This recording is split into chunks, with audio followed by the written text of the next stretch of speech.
til Godmorgen Danmark fra 2 til 80 år. Det er alt for sexet, hvis du er over 80. Til Godmorgen Danmark. Ja, hej og velkommen til Godmorgen Danmark. I dag handler det om dårlige jokes. Og gode jokes og nogle man skal sige. Men Eva, har du nogle gode jokes i dag? Ja. Hvad har du jokes? Hvad sagde det ene sandkorn til det andet ude i ørkenen? Det ved jeg ikke. Fuck! Jeg tror, vi er omringet. Ej, det var god. Okay, hvordan får man sådan en fisk til at grine? Det ved jeg, hvordan gør han det? Man putter han bare kildevand. Så kan du dø. Den var måske ikke grov.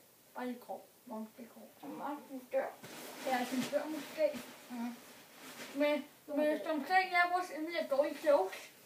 Og hvis I nu har nogle jokes, så må jeg også gerne skrive dem til kommentar i videoen her, om vi har lagt den ud. Men er der ellers nogle gode jokes? Hvorfor sad prutten over i døren og græd? Fordi den var blevet slået. Ja, men det var totalt klasse. Bombjekamp! Nej, jeg gider ikke nu. Gå Jo. væk. Bombjekamp! væk. Kom med bombjekamp! Bombjekamp! Bombjekamp!